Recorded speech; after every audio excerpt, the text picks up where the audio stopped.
Olá, bom dia, boa tarde, boa noite a todos e todas. Estamos aqui hoje para gravar mais uma Pílula do Find e hoje contamos aqui com a professora Catherine Hostetler. Ela é professora do Departamento de International Development da London School of Economics e há muitos anos pesquisa questões ambientais, questões de economia política sobre o Brasil e outros países emergentes. Então, Catherine, muito obrigado pela aceitar participar com a gente dessa pílula. Tá? Então, eu já vou começar com a primeira pergunta. Tá? Então, em um momento que as medidas de combate à mudança climática se tornam cada vez mais urgentes, qual é o papel do Estado e, particularmente, de bancos de desenvolvimento nesse processo? Primeiro, eu queria agradecer você, Adriana, pelo convite, pela oportunidade de falar um pouco aqui sobre esses assuntos tão importantes. E só para começar, o que pode fazer um banco de desenvolvimento para lidar com mudança de clima e esses assuntos ambientais? Acho que a primeira coisa vem do próprio trabalho do banco, né? Um banco de desenvolvimento tem que decidir o que é realmente um projeto que vai desenvolver o país, o que quer incentivar e desincentivar. E quando você se preocupa com mudança do clima, então, você tem que pensar como banco o que queremos incentivar para lidar com mudança de clima, o que devemos desincentivar para evitar que pioramos o problema. E para muitos bancos, inclusive o BNDES e outros bancos de desenvolvimento, isso começa com uma lista de exclusão, as coisas que o banco não vai financiar. E em julho desse ano, por exemplo, o BNDES decidiu que não vai dar mais crédito para usinas térmicas a carvão. E isso é uma das coisas mais comum. Agora tem muitos bancos de desenvolvimento e não, que já decidiram que não vão mais financiar térmicas a carvão. E começa aqui com isso, então, com essa lista de exclusão, que não vai financiar mais os projetos que vão piorar o processo de o meio ambiente. Mas carvão é um pouco fácil, até para um país como o Brasil, e que não tem muito carvão, não usa muito. E então, a lista de exclusão falar de uma lista de exclusão é um processo de começar pensando. Se vamos, por exemplo, incluir petróleo e gás, que seria algo muito mais ao centro da economia do Brasil. E também tem automóveis, tem todo o sistema de transporte, de rodovia. E se o BNDES ou outro banco de desenvolvimento queria trabalhar muito com mudança do clima, tem que entrar também nessas áreas que são mais implicadas no crescimento, na economia do país. Mas começa com isso. Fora disso, também deve ter uma lista de inclusão, uma lista de sectores que querem incentivar. E essa agenda positiva vem da energia renovável, por exemplo, projetos de saneamento, projetos de eficiência energética, mas tem muitos setores. Lidar com mudança de clima não é só uma coisa ruim, não é só uma coisa custosa, é também uma coisa de incentivar os setores que vão contribuir para uma solução. E o BNDES e outros bancos de desenvolvimento têm isso também.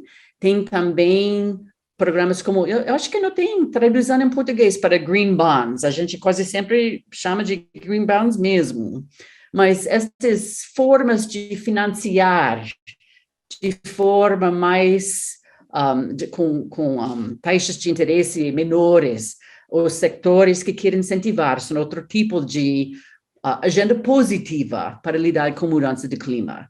E eu queria dizer também que não é só uma coisa de pensar é mudança do clima mesmo, mas tem que ver também com o propósito central de um banco, porque um banco tem que ter projetos que vão ser exitosos, que vão onde a gente vai poder pagar.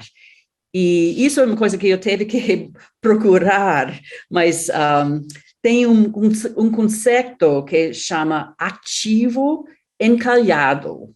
E a gente está falando muito desse stranded asset conceito agora, que tem projetos, até se o banco não se preocupa com mudança do clima mesmo, que se tem que preocupar-se e não dar empréstimo para projeto que não vai dar certo.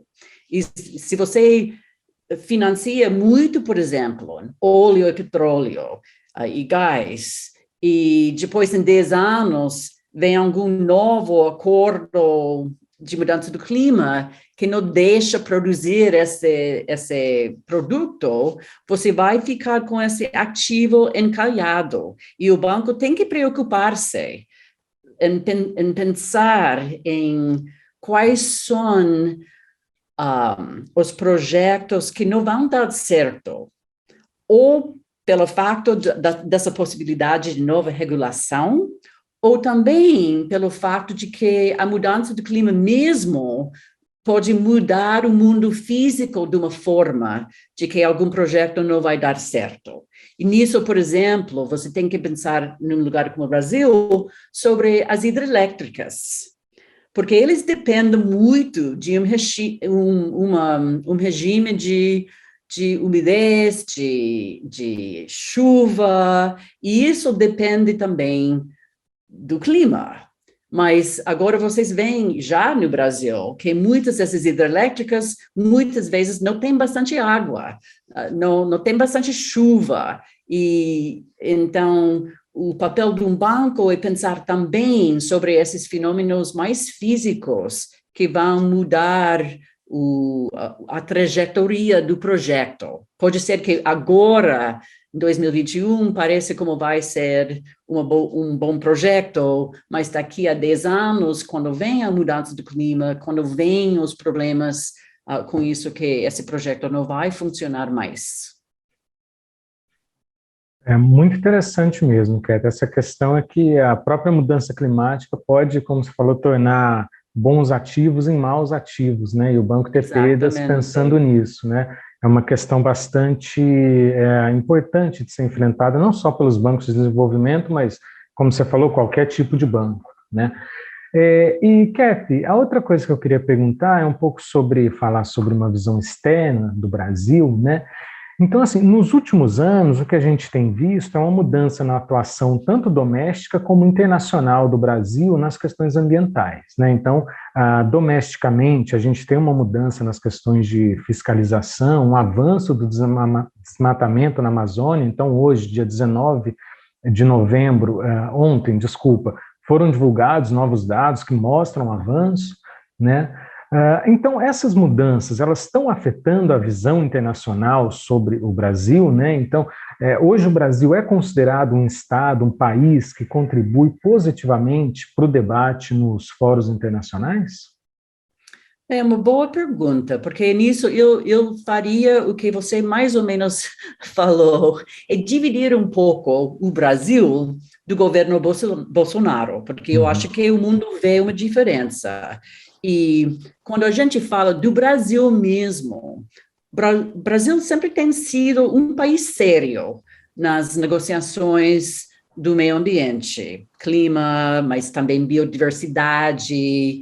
Foi anfitrião da conferência da Eco 92, no Rio de Janeiro, 92, depois 20 anos de novo. Então, eu acho que normalmente o Brasil é visto como um país muito sério. Não é um país que é fácil, é um país que tem os seus interesses, que defende os seus interesses, mas tem uma história de realmente resolver muitos problemas ambientais. Do ano 2005 até 2012, reduziu a taxa do desmatamento de uma forma impressionante, que ninguém outro país fez. Então, o Brasil, tradicionalmente, é visto como um país muito sério nos assuntos do meio ambiente internacionalmente. Mas agora, com esse governo recente, eu acho que isso já tem mudado bastante, uma forma bastante drástica, porque agora o Brasil é visto muito menos como um país confiador em assuntos ambientais. E é um pouco interessante ver a diferença com esse novo ministro do Meio Ambiente, Joaquim Leite, porque acho que a gente acha que ele foi muito mais construtivo, ele participou de uma forma boa dessa conferência que aconteceu agora em Glasgow. Mas o problema é que esse governo não é visto muito confiável.